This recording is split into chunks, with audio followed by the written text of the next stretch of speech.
Hey there, YouTube. I just wanted to talk to you for a quick second about why minimum wage is a terrible idea.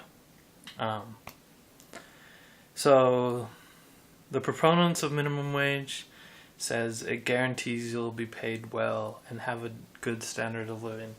But what they don't tell you is the facts about the numbers. Okay? America's sort of the leader in the world economy.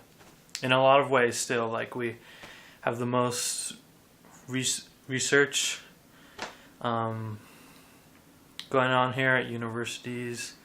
We have a lot of agriculture. We grow a lot of corn and grains. We do some car manufacturing. I don't know. I'm not an expert on all that stuff. But what I can tell you is that the minimum wage level in America isn't realistic when you look at the global economy. So, what do I mean by this? Well, I did a quick exercise just now where I Googled the term, you should try Googling this, median world income. Okay, I'll be right back. Okay, so I Googled this on my handy $250 Chromebook. Anyway. And let's see, I'll read it for you. This is from Gallup World. Worldwide median household income about $10,000. The median household income worldwide is $9,733, and the median per capita household income is $2,920, according to new Gallup metrics. Okay, so median. This isn't poor. This isn't rich. This is in the middle. So, that's what median is. It's like there's an equal number of people who earn more and an equal number of people who earn less. Most of the countries in Africa, I believe. Yep. It tends to be African countries that are leading the low end. Whereas European and North American countries are all on the high end. At least like 10 of the highest and 10 of the lowest. Okay? Africa low, America high. But right in the middle is what most people in the world make. It's not a lot, it's not a little. And that comes to around $9,733. Okay. Now, let's do a simple math problem. Now you can actually just type this into a Google search, because Google is also a calculator. So type 7.25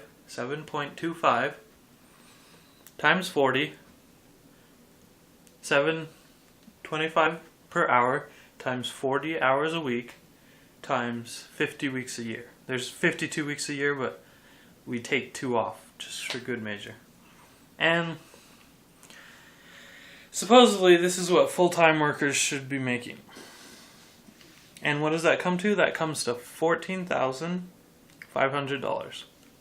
Okay. So in America, it's illegal to earn less than $14,500 if you're a full-time worker. Whereas the median income in the rest of the world per household is $9,733. That sounds funny.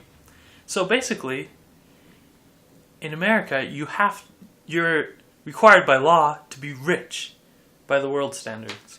You're required by law to make more than the rest of the world. That's just the way America thinks. We have to be better than the rest. And it's required by law. If you aren't better than the rest, if you don't make more money than the rest of the world, you aren't allowed to work. And that's, like, there's no messing with the numbers. If you look at per capita household income, it's almost $3,000, which is even more drastic. So, Ask yourselves, why do we have this law? Did it fix anything? Does it fix anything? I'll talk more about this in the future, but I think there may actually be some positive effect in very limited, narrow cases of the minimum wage. I think it can slightly improve racially discriminated pay in certain instances, but we'd be better off if we address that problem directly. And there's also the argument to make that it backfires, as it does in many other cases. Now, in the future, I'll be making arguments about how minimum wage over the long term has led to jobs leaving the country. I'll be making arguments about how minimum wage over the long term has caused things to be more expensive.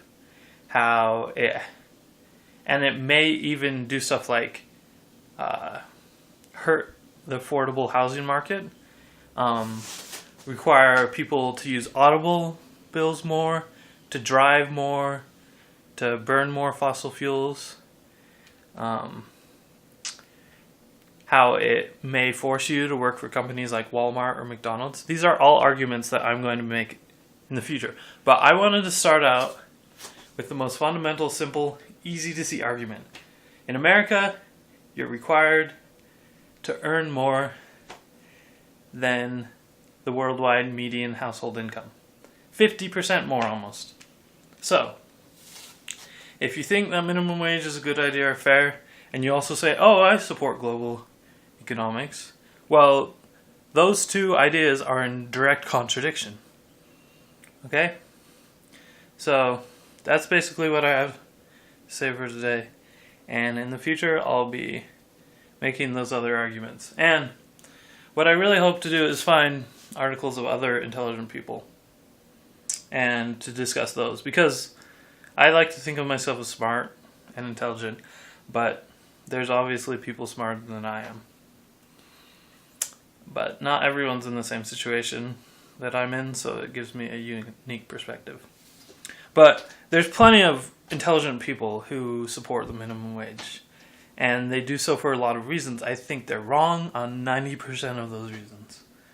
And I'll be explaining why I believe all of that in future videos as well. So thanks for watching, and I encourage you to do research on this issue, and I'll bring up more issues in the future. But that is sort of my number one reason why I think it's a bad idea. Okay. Thanks, YouTube. Bye.